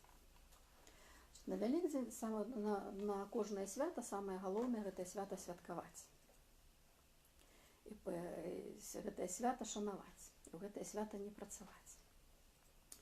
Ёсць раскіданыя па Беларусі, яны вельмі многа гуртуецца ў Вілейскім раёне, уздоўж Вяйлі, скажем так, уздоўж Вяйлі, камяні, якія завуцца валамі. І гісторыя больш-менш будзе падобная, будзе гісторыя пра чалавека, які на Вялікдзень поле араў, які пайшоў працаваць на поле. І перакінуўся ў камень разам са сваімі валамі. І валы, на якіх ён араў, і ён робіцца камянямі. І ёсць падрабязнасці. Напрыклад, 5 стаіць камянёў, это таму, што прыйшла жонка, прынесла яму, у яго было там 2 валы, быў ён, і прыйшла жонка, прынесла яму абед, великодны, і там, значыць, быў яшчэ там які-небудзь там ці дзіцёнак хто-небудзь, а все перакідаюцца ў камяні. Все робяцца камянямі. Гэтыя камяні звычайна робяцца паклоннымі камянямі, то есть яны такія таксама вот, да іх там часамі ахвяры носяць да гэтых камянёў. Іх вельмі моцна патрапала меліярацыя, параскідалі за камянёў. Ёсць адзін вельмі цікавы камень у Вілейшчыне пад Курніцам, які цяпер Куренец завецца Гомсін, у яго ёсць сваё імя. І там такая таксама вельмі такая прыгожая гісторыя беларуская, якая звязвае розныя традыцыі в адну, звязвае традыцыю хутчэй, скажем так, вот эту стрэльную, перунавялесавую, звязвае яе менавіта з Вялікаднем. Вот, бо Гомсін быў чалавек, які сказаў, ён быў шавец, значит, ён шыў боты, і ён сказаў, што ну, калі вы кажаце Вялікдзень, то значыць я не одну пару ботаў зраблю, а дзве. Калі это такі вялікі дзень, то есть велічыня зноў не ў значэнні, а ў даўжыні. Ну і значыць вся грамада ідзе святкаваць Вялікдзень на службу у царкву, а ён шые боты.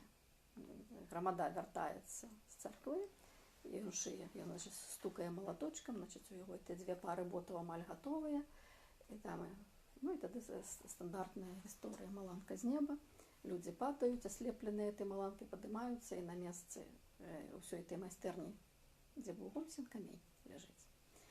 Гэты камень дагэтуль ляжыць, то есть гэтая гісторыя таксама захоўваецца. І я не магу вам сказаць, наколькі такія гісторыі вы можаце па-за межамі Беларусі пабачыць, таму што гэта ўвогуле шаўцоўска-краўцоўскі міт, это адзін з самых галоўных беларускіх мітаў, адзін з самых галоўных, але вот гэты канкрэтна ён яшчэ прывязваецца да Вялікай. Вот. І гэта назвы гэтага свята таксама вы можаце Вялікдзень, таксама і Вяліканька, Вялічка, все звязанае вот с тым самым коранем, з велічынёй. І вот цяпер я хочу крыху яшчэ вот да асэнсавання Вялікаднёў літаратурнай традыцыі, літаральна пару словаў. Вот адзін з важных момантаў, пра які гавораць, вот, скажем, пра які прамаўляюць у беларускай культуры, гэта тое, што Вялікдзень актуальны для ўсяго стварэння, для ўсяго жывога. Што гэта не толькі людзі святкуюць Вялікдзень, што Вялікдзень святкуецца ўсім светам, святкуецца ўсёй прыродай. Вот, у коласа ў новай зямлі, вот вельмі прыгожа ёсць гэта, што звяры Вялікдзень чуюць, птушкі, і хвоі гэтыя, і елі, ліхія людзі падабрэлі, бо святам Божым всюды вее. З ножом разбойнік не пасмее залегчы ў лесе пры дарозе. Бо і заможна, і ўбогі святы Вялікаднік святкуюць, і радасць у сэрцы сваім чуюць. Вот штосьці падобнае ёсць у Арсеньеве, менавіта ў Арсеньеве там зусім іншы сюжэт, там якраз сюжэт, што уваскрослы Ісус ідзе, і яго лашчыць уся зямля, і все там і ягняткі скачуць, і все лозы да яго цягнуцца, а людзі не распазнаюць. То есть вот такое ёсць это супрацьстаянне. Але ёсць адзін велікодны матыў, то есть велікодны матыў ўвогуле вельмі пашыраны ў беларускай традыцыі, але ёсць адзін велікодны матыў, які асаблівы, адметны, і пра які варта сказаць крыху асобна. Вот тут гэтых пару тэкстаў вот сабе вот выпісала для вас, і зараз вы іх пачынаецца гэта можа ў 19 стагоддзі, але выразна вельмі того піша Купала у велікодны верш у 1911 годзе. Это ягоны шыкоўны зборнік шляхам жыцця. І піша вот это кавалачкі, весь яго чытаць не буду, але сэнс вершака быў зразумелы, і прачытаю пару катрэнаў. Христос воскрос, усюды радасць, усё глядзіць смялей, святлей. Вялікі мучальнік, здаецца, абняў усіх ласкаю сваей. Так, вот тое самае, што мы бачым коласа. Всё глядзіць, шэрай, весь свет. Христос воскрос, неугамонна плыве па нівах, пушчах клік. Плыве адна святая думка, з канца ў канец, як свет вялік. І заканчиваецца верш так: Христос воскрес, к табе, о Божа, я ў гэты дзень просьбу шлю. Хай Беларусь, моя сторонка, воскресне к вольному жыццю. Вы все абсолютно спокойно реагуете, потому что вы это все чули миллион разов. А чему вы это чули миллион разов? Вот поглядите, як оно потом прокручивается. Так? Значит, у воскрешение Иисуса связывается не только с воскрешением нового життя, нового часу, а и вот этой надея на вольную Беларусь. В 53 году, значит, мы пропускаем вот такой велизарный кавалок часу, от 11 до 53. Наталя Арсеньева. Вот другий верш, не той, який я згадувала, інший верш. Ён у воскрес, ён десь між нами, ён там, где у сребном поле лос. У синей смузе над полями висит весна. Ён у воскрес. Ускрос, і знов по Беларусі перед собой ідзе Христос, здымае з душ настылых вусціш і бласлаўляе солаць крос. Няхай над родным папялішчам усцяж галосіць нема лёс, няхай крывавяць нас і нішчаць, ускрэсне край, бо ён ускрос. Мацней за смерць, за ўсё, каханне зямлі, дзе дзіцяці ўзрос. Устань жа, устань, ускрэсне сяння, мой край, як у воскрес Христос. Бачыце? Як по-своему пераигрывая купаловскую тему, наступный год, 54 год, Лариса Гениуш. Сама фрагмент. Христос воскрес, и свет прочнулся листем на голечку бяроз. Ударил звон по Беларуси. Христос воскрес, Христос воскрес. Христос воскрес с крови и боли. А вы чуете, что вот коли бы я вам не казала, что автор это той самый ритм, який задав Купала, тим самым ритме Арсеній. Поглядите, як протяг. Я про ритм, просто чисто про мелодику. Вот протяг того самого ритму, так? Христос воскрес с крови и болю, каб светоч правды не погас. Воскрес он для кривицких селов, воскрес он, братья, и для нас. Так будем помнить мы в кайданах, поднявши сердце угору, что так, як Бог укрыжаваны, воскресне наша Беларусь. От інший поворот сюжета Ірина Богданович. Завершение верша. Час розпачы мінуў. Саўдзельнікі ахвяры святкуем радасць шчыра, без нуды. Такі шчаслівы дзень, Христос воскрес, пачвары, што мучылі яго, сышлі ў куты. Але адтуль крычаць, зацята абулена, дабі яго, крыжуй, зняваж, прадай. Я сню, што я прыйшла Марыяй Магдаленай і не знайшла цябе ў труне, распяты край. Бачыце, вот як оно накладанне гэтых тэм ідзе адна на адну. Вот для гэтага, для параўнання Васіль Жукович, да? Вялікдзень. Прыйшлі з даўніны, завіталі два словы, чысцейшыя ад белых роз. Сугучна, суладна яны загучалі, Христос воскрес. Ці чуеш, моя укрыжаваная маці, зноў укрыжаваная маці, з надзеяй кажу, я ў такую пару, воскресне, дай краю свайму акрыяці, паўстань Беларусь. Апошняе, што я на гэтую тэму чытала, это было на гэты Вялікдзень у Фейсбуку. То есть это можно просто множить і множить гэтыя тэксты, але вы побачили, так, что просто одна скразная тема, якая ідзе у беларускім асэнсаванні Вялікадня, ўваскрашэння краю, ўваскрашэння зямлі. І прычым не тое ўваскрашэнне зямлі, якое мае на ўвазе вот это свята салярнае, свята раўнадзенства, то есть не тое, не ўваскрашэнне памёрлых багоў, а абсолютно іншае вот это сацыяльнае і палітычнае ўваскрашэнне, і культурнае ўваскрашэнне Беларусі. Христос воскрес, каб выратаваць нас, дапамагчы адужаць страх, адчай. Дай Боже вытрываць няпросты час і ўваскрасі наш шматпакутны край. Это вот у Фейсбуку мой кузін Эдуард Дубянецкі вот на гэты Вялікдзень. ставіць такі верш, і на гэты же ж вялікдзень паўстае гэтая паштоўка бенімаўская велікодная: «Воскрес Христос, воскресне правда, воскресне Беларусь». Вот гэта такая адметная тэма, якая зноў вводзіць у сферу сакрума, у тую сферу, якая ўспрымаецца сакральнаю усімі носьбітамі традыцыі, вводзяцца іншыя тэмы. І вводзіцца у такім ключы, што яна фактычна сакралізуе гісторыю, сакралізуе краіну, сакралізуе культуру, прыносячы яе таксама да гэтага моманту, сакралізуе трагедыі, сакралізуе пакуты, звязваючы іх з гэтай сакральнай гісторыяй хрысціянскай. І што гэта для нас значыць, што нам з гэтым рабіць?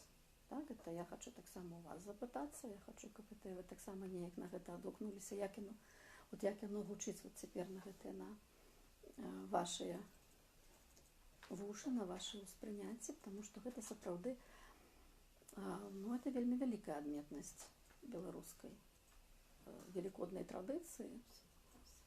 Гэта такая шмат разоў паўтораная, такая ці паўтаральная малітва за уваскрашэнне краіны.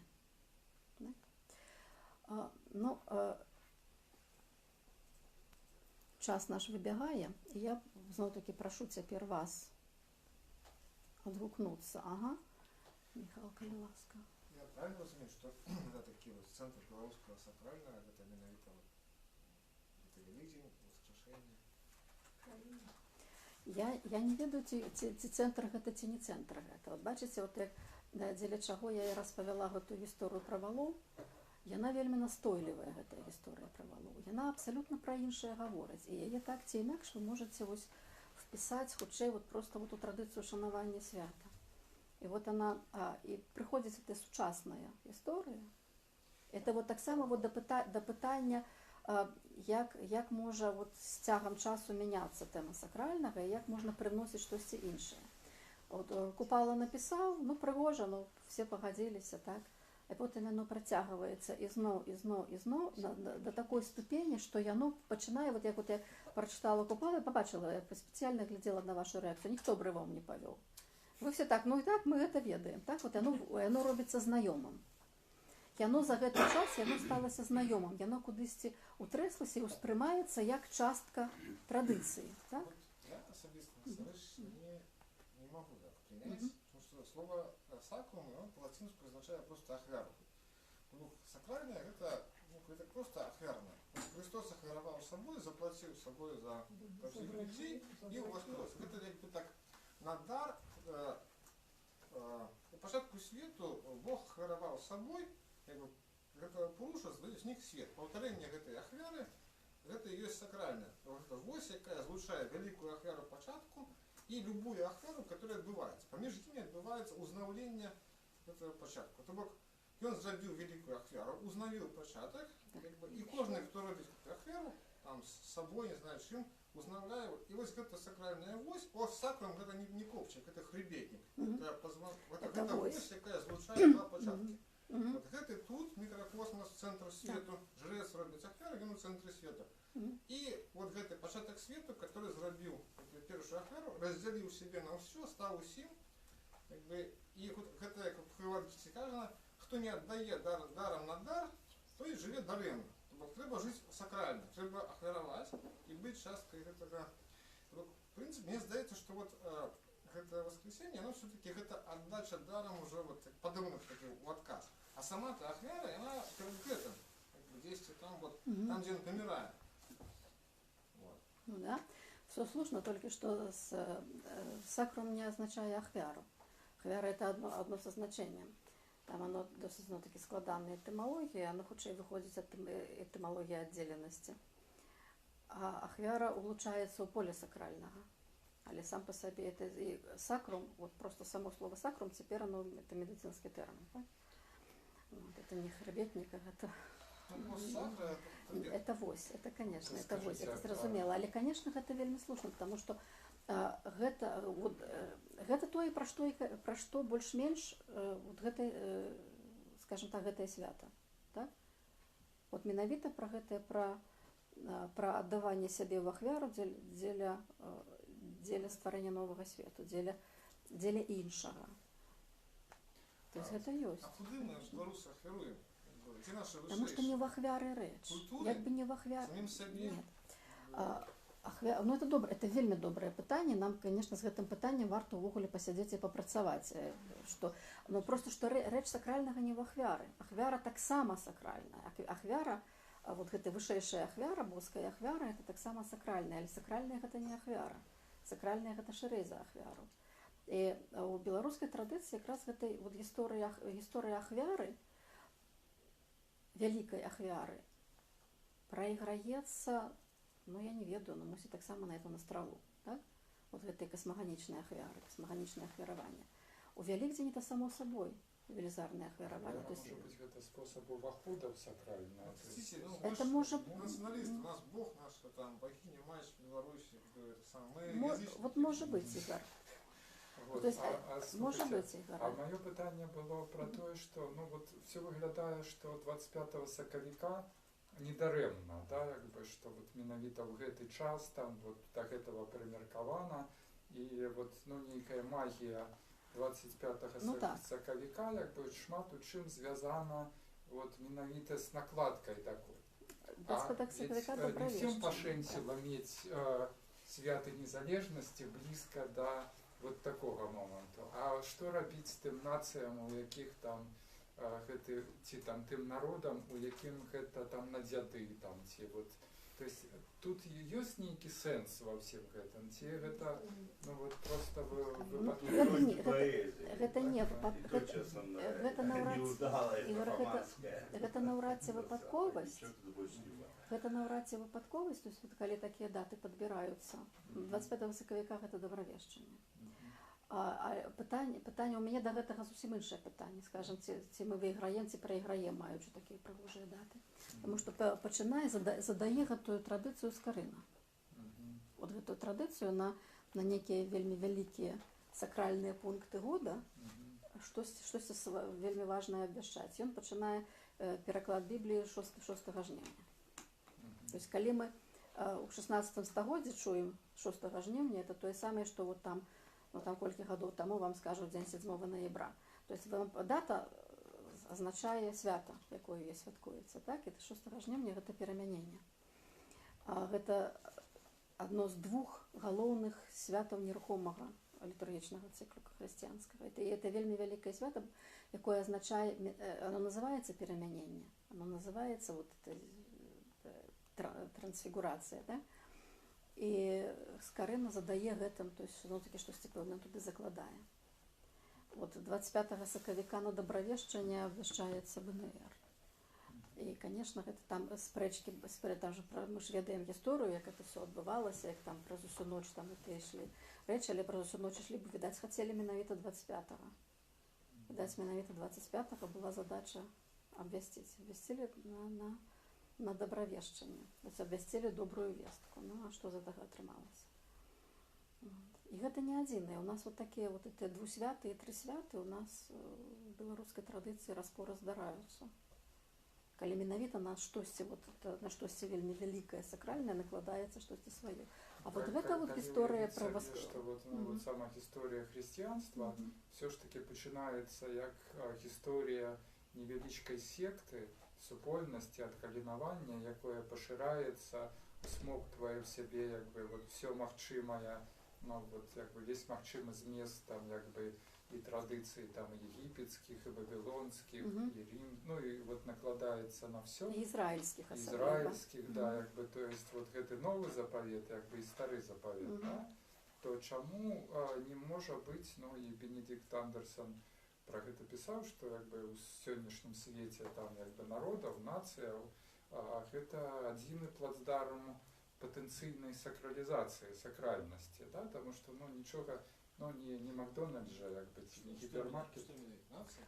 Да, что нации, Как раз вот, это важно. Ми зробили один- націю вищейшу, ми зробили націю Богом. один из І субститутов. гэта вышэйшае, якому мы Ну, ахвяруем. А ці гэта ўвогуле, Покуль что не нацию, покуль что не нацию. Вот Не сама нация Богом, нет, то там больше такая хитрая думка, что хутчэй як бы нацыянальная гэта той плацдарм, альбо тая тэрыторыя, вот як у Чачота, там кавалачак зямлі, на якім мы можем поставить лесвіцу до неба, да? Так. Потому что як бы поставить лесвіцу до неба, ну, в гіпермаркеце, ну, бессэнсоўна. Ты там вот в гэтую столю тыкнешься, як бы, і нікуды не долезешь, да?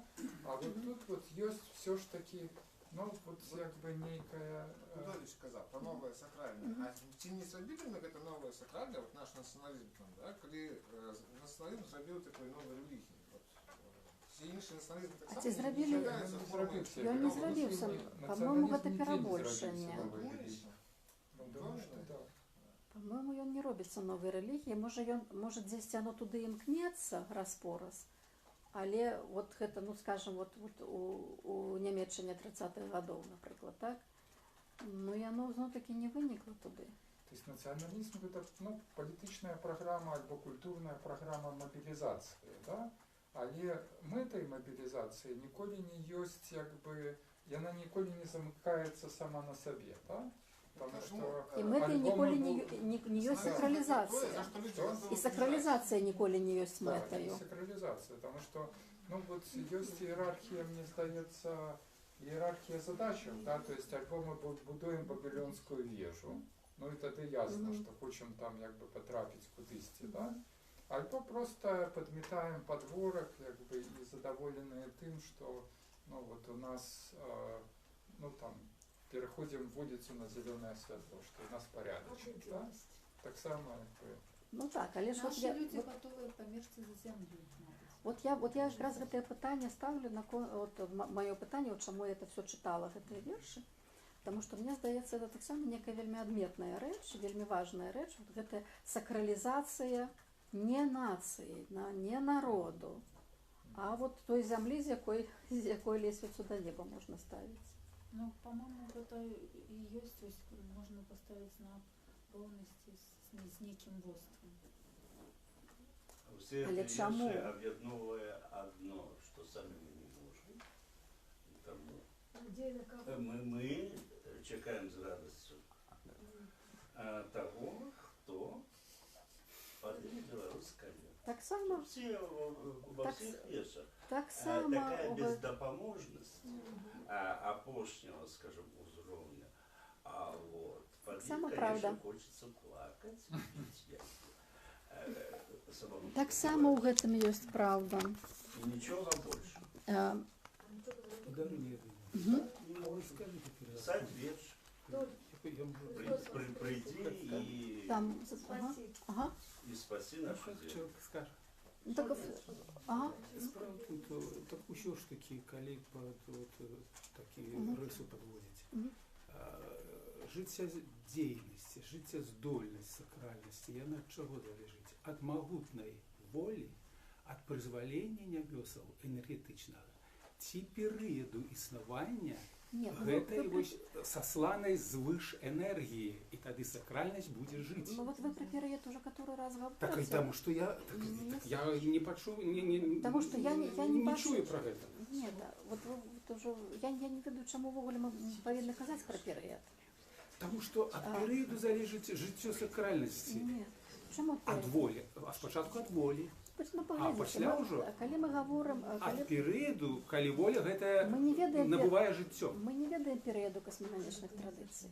Мы не ведаем, які перыяд у іх існаваў. Мы не ведаем. Мы ведаем, што гэта сягае 1000 гадоў. Это, ну, вот 5000 гадоў, калі мы гаворым пра старажытны Блізкі Сход, там, дзе мы тэксты маем. Вот, і Європа, вот бачыце канкрэтна, напрыклад, пра раўнадзенства, у нас самы ранні тэкст 7 стагоддзя. Вот, які это Беду ў Брытаніі ў 725 годзе напісаў. Это самы ранні тэкст, які мы маем, які гаворыць пра тое, што гэта традыцыя. То есть ён пра яе піша. А гэтай традыцыі, колькі ёй 2, 3, 5, 7 тысяч, мы не ведаем. От неолиту мы не ведаем. Скажите, вы скажите, вы нават навука так кажет, что мы где-то человек, ну, коли брать только теорию одноцивилизационного развития человечества, 1 миллион годов, так? Ну, и іншие кажут, 1 миллион, так? Ну, 1 это миллион. больше. Послушайте, ну, побольше, ну, будем брать 1 миллион. В общем, Не будем, мы это только, больше 2 раза. добре, мы только 4. Мы берем, живем только, разважаем 2000 годов. Нават брать, коли от христианства 986 года, коли на Беларуси, ну, 1000. А что было 999 тысяч до этих годов? Не-не, белорусы не жили тут миллион годов.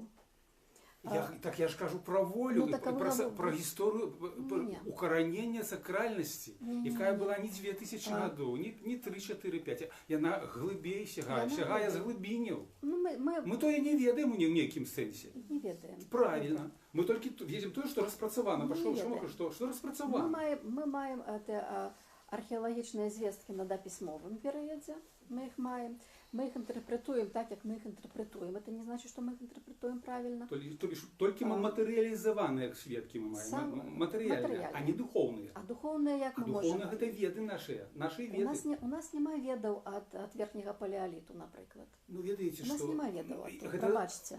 У вас одни крыницы, у меня, например... Это не отказ, давайте немного полистать. Да, давайте без полемики. Конечно.